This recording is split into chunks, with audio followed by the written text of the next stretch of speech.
In fact, a number of questions that remain unanswered on the part of the school, which we intend to get more clarity on. Some questions are, why was the PT instructor sent on a leave? Why didn't the school authorities lodge a police complaint? And was the school management trying to hush up the issue?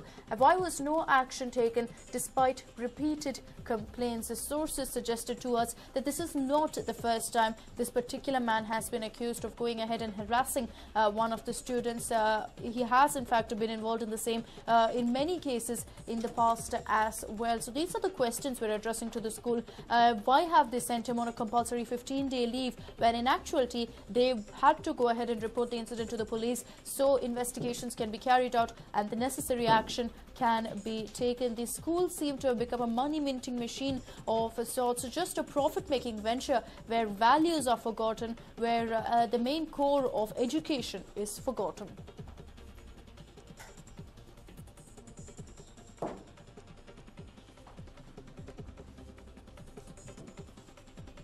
And we also spoke to one of the trustees of the Sri Sri Ravi Shankar Vidya Mandir, Mr. Nikhil Sen, and here's what he had to say about the incident.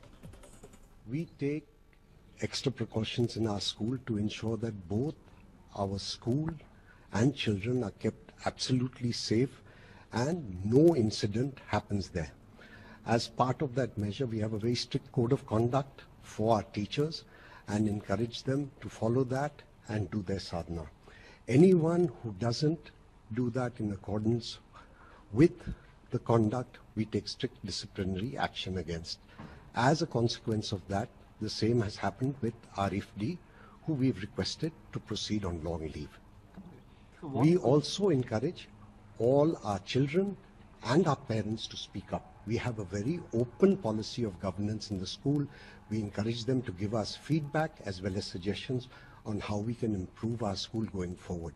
As all of you are aware, this school and its founder is a person who practices the highest moral and ethical values. There is nothing that we will do to compromise the same. Then why wasn't the BEO informed about it? I beg your pardon. If there was, as I said, we have taken this as an extra precautionary measure. If there was anything to inform, that has been done in accordance with the law, and you can be rest assured that the school, the management and the trust will do everything within its power to make sure that everything is calm and normal. So could you...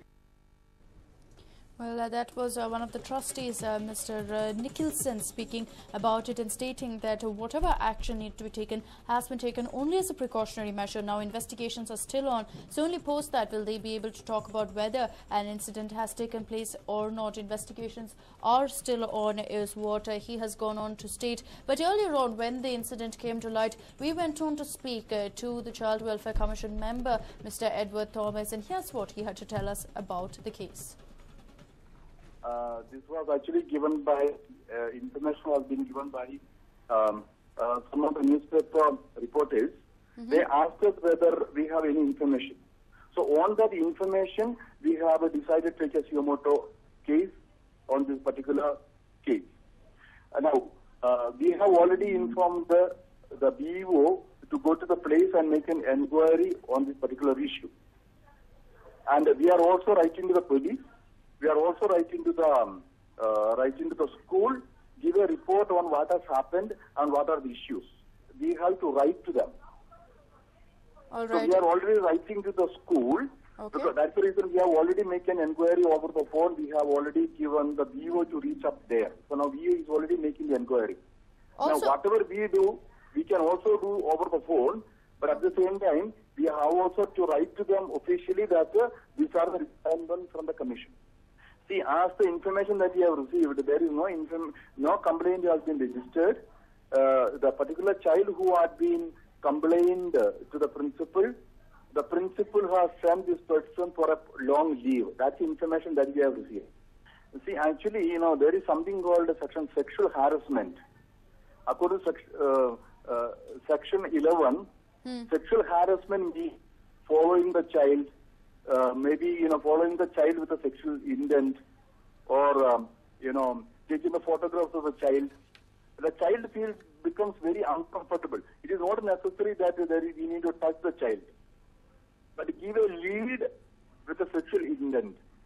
So, if this has been proved, and the child has just said, okay, the teacher has looked at me, and I am feeling very uncomfortable. Now, we need to make an inquiry. Is there anything more than that? As of now, nothing. Now, the BO has gone. See, we have a very good system. See, when you look at the commission, we should look at this point of view. See, we have the police, we have the education, we have the women and child, we have various departments. When this kind of cases come, they are the one who is to first interact with the with all these kind of people. Now, when we are saying that we have taken a suo motu complaint, it is for us to make sure that the inquiry goes on the proper order and make sure that everything goes on the right path. So right now we are not intending to meet the parent. We are asking all the department to handle it. Yeah. Actually, if the school hush up, section 21 says punishment for failure to report a case. Any sexual harassment that is happening, and if they are aware of that, if information is not given, and there will be, especially for the school, and they will have 1 year of imprisonment. This will go to the management, because who are all tried to cover up the case, who are all involved in covering up, and what has exactly happened. So we need to make an inquiry. Even actually, Vibroya School also is not only the chairperson. I was listening to your conversation.